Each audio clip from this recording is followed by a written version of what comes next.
primeira coisa, uma observação, e pedir para a professora Norma explicar melhor a parte da sabedoria histórica, mas ao mesmo tempo a gente não julga, não entende o passado, ou evita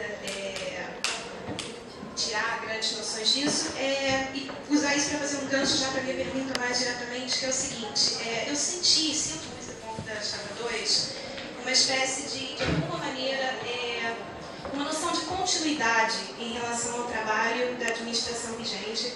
E como aluna tão antiga quanto o Daniel, também, que já passou pela pós, que entrou na licenciatura agora, eu acho que talvez os alunos mais novos não tenham pego ainda a fase que a gente pegou de transformação, criação do Instituto de História, consolidação, e inclusive a fase de acerto da própria administração do Instituto de História.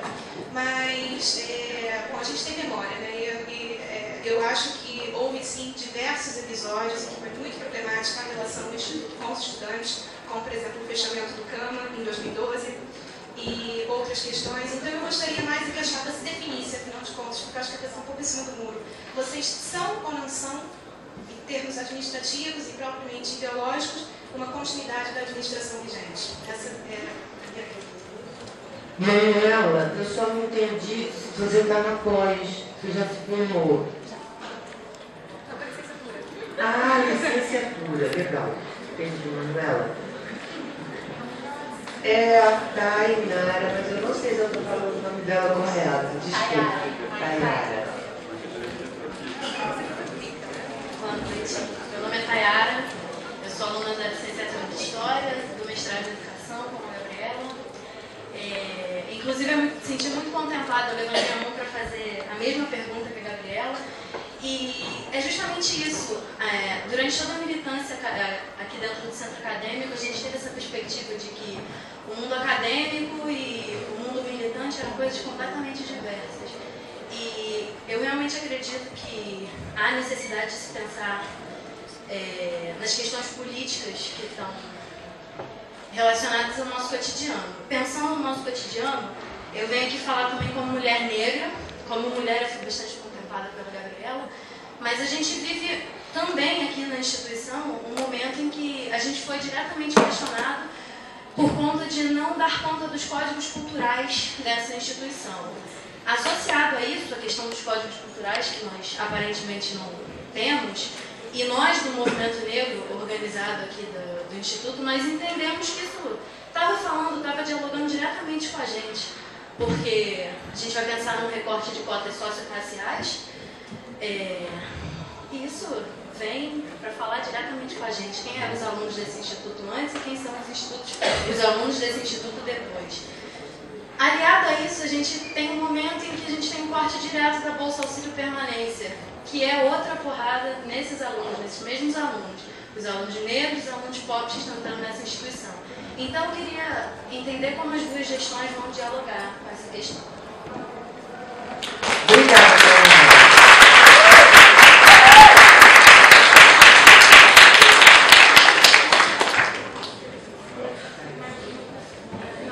São 5.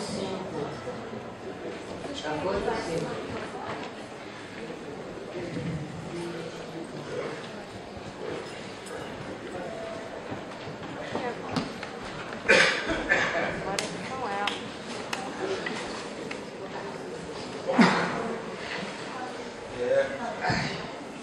Eu gostaria de começar aqui essas respostas, primeiro com uma consideração. Nós estamos tratando aqui de um... Está baixo? Esse melhor o hino, esse é melhor.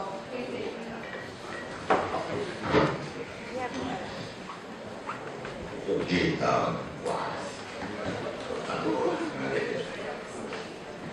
Seria uma maravilha, resolver esse problema da agência funcionar.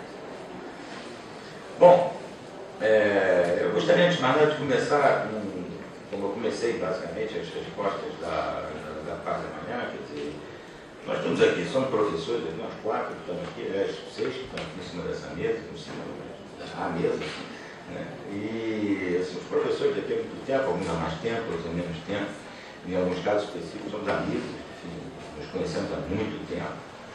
No caso específico da Norma e eu, da universidade, ao mesmo tempo, na mesma época.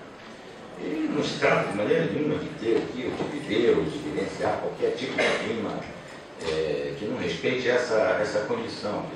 A questão que está em jogo aqui é outra, de respeito à gestão desse instituto nos próximos 4 anos. E aí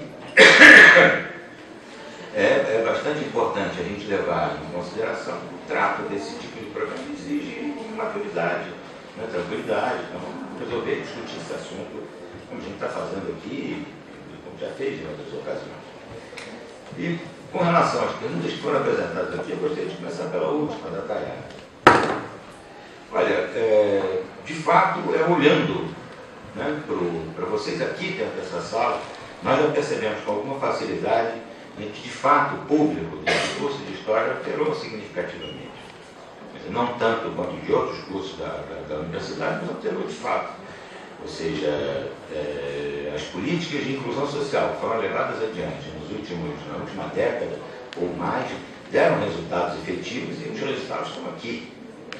E o que é importante nisso tudo? Quer dizer, antes de fazer uma reflexão sobre as alterações que esse tipo de mudança de público impõe no funcionamento da instituição, quer dizer, cabe também a pergunta, né, de que meios, né, a gente tem para garantir que essas conquistas, e que não são conquistas das pessoas que entraram aqui, são conquistas da sociedade brasileira, de como que essas conquistas da sociedade brasileira precisam se viabilizar e se manter. Porque, afinal de contas, incluir, quer dizer, na universidade, um monte de gente, era necessário incluir, foram incluídas efetivamente, né? Não é possível oferecer a elas, quer dizer, o isolamento, ou imaginar que elas vão frequentar a universidade nas mesmas condições que seus colegas de 20 e 30 anos antes, ou pelo menos que muitos desses colegas. Portanto, é preciso garantir que essas pessoas continuem aqui. E mais ainda, é preciso garantir que elas sejam, no funcionamento geral da universidade, que elas tenham efetivamente aquilo que é, na relação com seus colegas e com os professores, sendo tudo semelhante aos seus colegas das gerações anteriores. Então, o que o Instituto pode fazer, e que é importante ser feito, né, que diz respeito basicamente à ação decisiva com relação às bolsas de permanência, né, com relação à utilização de outros mecanismos, que não especificamente esse, né, para manter as pessoas estudando aqui. Ou seja, estou me referindo aqui à política de estágios, estou me referindo aqui às políticas de bolsas de iniciação científica e de iniciação à docência, que precisam ser acionadas para o conjunto do corpo docente, porém, mais especialmente, àqueles que necessitam desses recursos, né, para poder realizar a sua formação, completar a sua formação. Portanto, do ponto de vista da instituição, e eu acho que isso foi feito, realizado, não sei em que medida, em que extensão, porque eu controlo essas informações, eu não tenho dúvida nenhuma de que o conjunto da universidade, quer dizer, vai ver o Instituto de História, quer dizer, eu imagino que com qualquer resultado que tenha esse pleito, vai ver o Instituto de História lutando com bastante vigor pelos meios necessários a que essas pessoas possam realizar a contento a sua formação universitária. Quer dizer, primeiro isso, eu acho que isso é uma coisa importante e é uma questão de princípio. A outra coisa, a outra questão, que eu acho que também foi feita aqui diretamente a Chapa 2, eu não gostaria de me meter nisso, mas talvez é para mim. Mas a questão que o Daniel colocou antes dela, ou um pouco antes da Tayara, acerca da interação entre o debate acadêmico e intelectual que nós temos aqui e os temas, né, da cultura e da sociedade, ou seja, como é que se troça interage, foi bem isso que eu entendi. Quer dizer, isso é uma questão da nossa disposição de fazer isso. Né? Vou dar um exemplo, já dei um exemplo que eu dei hoje de manhã, e que todos conhecem, muitos aqui devem ter participado. Há algum tempo, 1 ano, 2 anos, não me lembro direito a data, foi realizada aqui uma discussão sobre o uso da maconha, né? Que é um tema presente na sociedade, um tema importante, cresce de importância cada vez mais ou menos como cresce o número de participantes da Marcha da Maconha, por exemplo, e vocês devem ter visto, o negócio vai, aumenta e progride e tal, e nós temos, em função, inclusive, das nossas investigações, né, algo a dizer sobre isso, sobre o passado do uso desse tipo de substância, né, e a disposição é sentar e discutir isso, como tudo foi feito aqui uma vez. Talvez seja uma boa solução fazer isso agora, né, para a próxima gestão, no semestre, no começo do ano que vem, em que a gente consiga, inclusive, trazer essa discussão conosco, discussão de tipo acadêmica, aqueles que estão nesse debate político na sociedade hoje, inclusive o mundo, que é bastante conhecido de vocês, foi estudante aqui, né? E, portanto, teria e tem toda a disposição, porque o cara aparece por aqui, é um jeito ótimo, agradável, tem gente que é diretor. Enfim, seria excelente para fazer isso. Mas também encarando com audácia esses temas, ainda que sejam bastante delicados, ainda que sejam temas controversos, ainda que sejam temas em que vai ter muito tumulto, muito problema, mas é preciso a gente sentar e dar essa dimensão dessas políticas e dessas questões ao longo do tempo, né, nas sociedades. Especificamente sobre essa, pelo menos eu que sou modernista, lá conheço, né, desde o tempo do Garcia de Horta, né, isso está registrado ali como algo que o pessoal na mídia consumia lá com bastante alegria e entusiasmo, né, pelo menos pelo que ele fala. E até a passagem bastante engraçada. Isso é um bom exemplo de como isso pode ser feito, mas há diversos outros temas que são importantes sobre isso, inclusive temas relacionados, por exemplo, às mulheres, temas relacionados à discriminação e às teses de supremacias masculinas e coisas desse tipo, que nós podemos perfeitamente, temos material e investigação aqui para fazer esse tipo de discussão e encarar o debate que a sociedade brasileira vem colocando. E nisso eu já aproveito, né, para chegar na questão da Gabriela, finalmente, como ela colocou. Quer dizer, agora, antes de mais nada, eu gostaria de dizer aqui, deixar bastante claro, né, que eu sou radical e muito intensamente contrário a qualquer tipo de tese supremacista. Por supremacismo, deixa eu ser bem claro para não haver dúvidas ou mal entendimentos.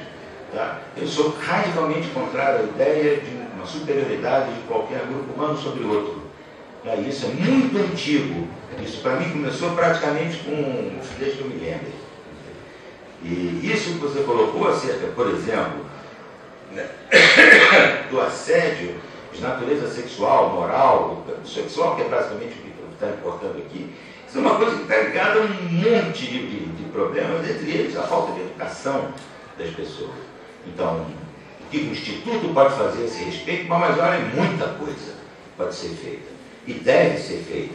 E eu te asseguro que será. Né? Será, e aí eu já digo, mas independentemente de quem vir a dirigir esse Instituto pelos próximos 4 anos. Será que eu tenho certeza, né, de que a norma nessa questão não vai fazer concessão alguma? E eu mesmo estou me assegurando aqui, eu não faço nem um suspiro. E acho, inclusive, um suspiro de concessão a esse tipo de coisa. Né? É abominável. Isso é a primeira coisa, abominável. Né? E isso é uma coisa importante. Né? Com relação ao outro problema, de respeito às mulheres grávidas que estão estudando, bom, isso daí existem programas do conjunto da universidade para isso. E especificamente o Instituto de História, conforme o problema se colocar, existe o empenho, né, total no sentido de garantir todos os direitos e digamos, e facilidades, né, para que a gestação se dê da melhor maneira possível. Eu digo aqui com relação à presença, trabalho doméstico e a um monte de outras coisas do trabalho doméstico. De jeito nenhum, eu trabalho em casa, sem a necessidade da pessoa ter que vir assistir aula em momentos em que, enfim, a gestação já estiver bastante avançada. Então, acho que isso daí é uma coisa importante. Agora, com relação ao primeiro problema que você colocou, eu gostaria de ter uma questão prévia. Né? Olha, desde que esse assunto começou numa Assembleia Perdida há mais de um ano, mas não, há cerca de um ano, mais ou menos. Na semana seguinte, eu fui ao centro acadêmico. E fui, de novo, como eu vou com alguma frequência, uma vez por mês, lá para conversar com as pessoas. Diversas pessoas aqui já me viram lá. Eu sento, converso com quem tem, fico lá 10, 15 minutos e me retiro. Eu não preciso, inclusive, nem imaginar que as pessoas ficam ali, alguém fica incomodado, que é um professor, não sei o quê. Isso não, eu me retiro antes, que o problema é certo cabeça. Agora vai fazer bom dia, fumar um cigarro, conversar, acabou. Isso acontece com frequência. Quer dizer, as pessoas que ficaram preocupadas em me indagar, em me interrogar sobre aquilo que eu disse ou que eu não disse, Você percebe? Eu entendo perfeitamente que elas têm esse tipo de preocupação, de receio, porque o professor pode, não sei o quê, eu entendo isso perfeitamente. Agora, eu te asseguro aqui de antemão, esse receio eu entendo, mas do meu lado não tem fundamento nenhum. Isso não existe da minha parte de perseguir ou de criticar ou condenar ou qualquer coisa de uma pessoa que venha me interrogar por causa de uma coisa que eu disse há um ano. Não há problema nenhum com alguma coisa que eu escrevi num texto de há um ano ou muito mais. Isso não é um problema. Agora, com relação à matéria objetiva, né, que foi posta, foi muito bem. Eu gostaria de esclarecer que não foi uma assembleia comunitária o que aconteceu, não foi absolutamente nada disso. Era uma assembleia convocada pela Associação de Docentes da Universidade, tá? Uma semana depois de uma outra assembleia que também tinha sido convocada, foi realizada no Fundão. Essa foi feita aqui na Escola de Música da FRJ, uma assembleia docente, tá? No meio de um momento que estava muito tenso, em que os estudantes, vocês estavam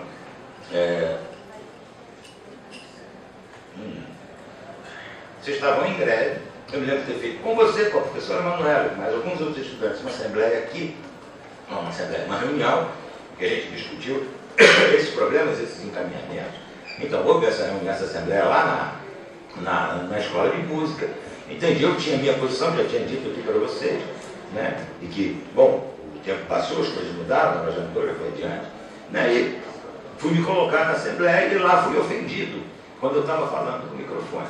Inclusive disse isso por uma estudante de história que estava lá no momento e disse: o que você falou? Eu falei: não, eu fui ofendido, não gostei. Porque eu acho que as pessoas têm que se entender de modo civilizado, educado, respeitoso. Então, quando eu estava falando, eu fui ofendido, não gostei. Eu realmente não gostei. Daí em diante houve uma série de outros problemas, outras coisas que foram levantadas, as pessoas ficaram indignadíssimas. Eu entendo isso perfeitamente. Agora, eu acho que é uma coisa externa, esse é um problema que eu já falei aqui antes, já foi dito antes aqui, entende? Uma situação, ficar esticando uma discussão, uma controvérsia de uma assembleia, entende? Ao longo de um ano, entende? Ou mais. Entende? Foi respondido já em questões que me foram colocadas na ouvidoria, em questões que foram colocadas por colegas professores, em questões que me foram colocadas por gente em um monte de lugar, e eu tenho respondido exatamente do mesmo jeito. A minha reação, a minha atitude foi uma reação, como está inclusive descrito, né? Eu imagino que pelas pessoas que pelo menos colocaram a queixa na ouvidoria.